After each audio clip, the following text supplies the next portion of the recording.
Hello, this is part 47 of our comparative Bible study on the beginning of Jesus Galilean Ministry. During this part, we would like to talk about Psalm 37. Overall, this is our 87th New Testament Bible study.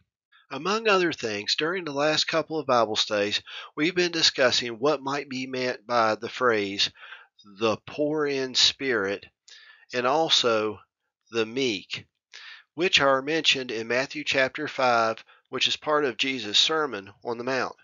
After looking into some of the words that are used and doing some comparisons, I eventually proposed that maybe the poor in spirit and the meek could simply be akin to love not vaunting itself and not being puffed up. I didn't really make that point emphatically. I just wanted to point out a possible way maybe to better understand these phrases, poor in spirit and the meek.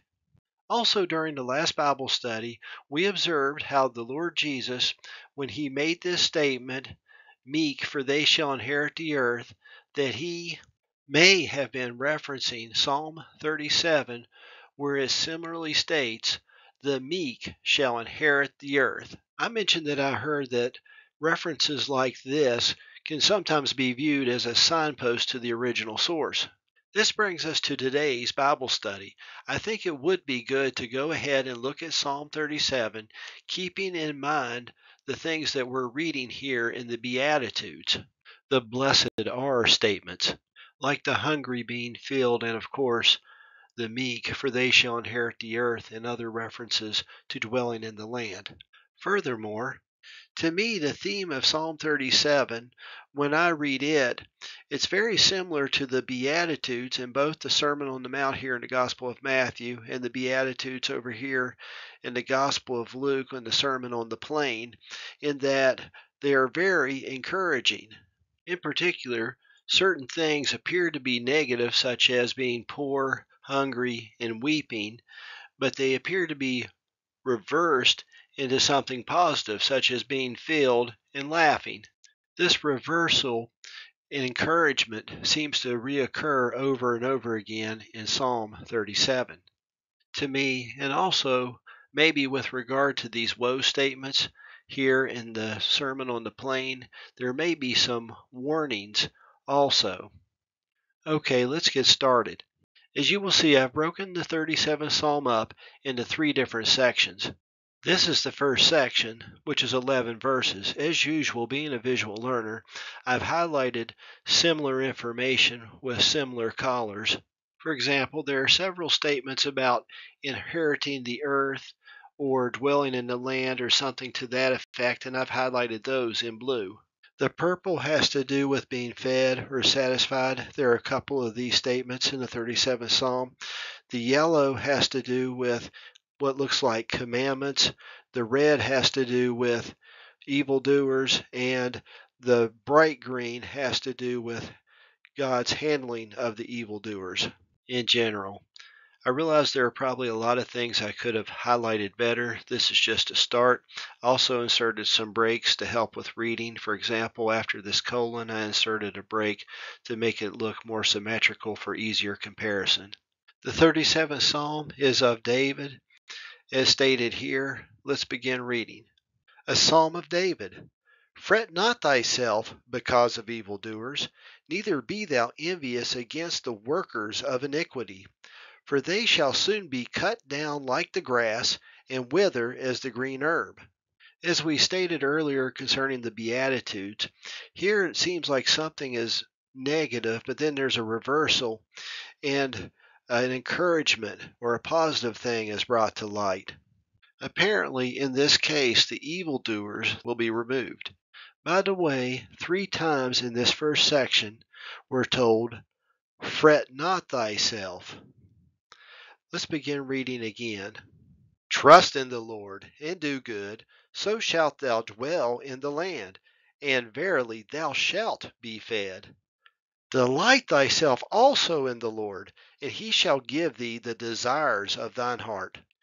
Commit thy way unto the Lord, trust also in him, and he shall bring it to pass.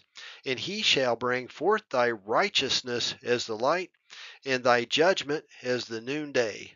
By the way, the word judgment we usually use with a negative connotation, such as judging others, but the underlying Hebrew word here, mishpat, when I look at it, comparing it in other places of the Bible, to me it seems like it's saying do the right thing or do things the right way.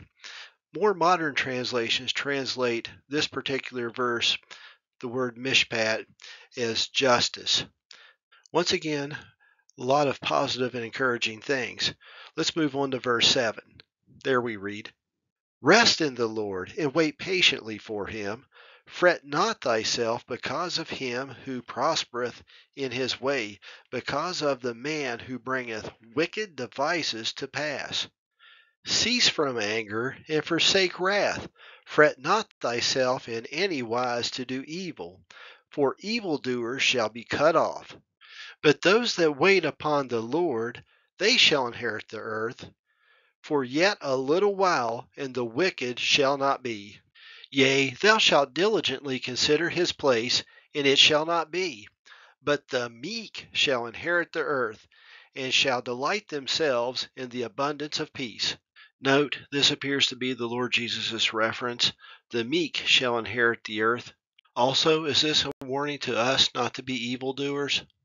By the way, this part I've underlined here about looking for the wicked and not being able to find them in peace, this appears to be repeated again or something similar to it in the third section.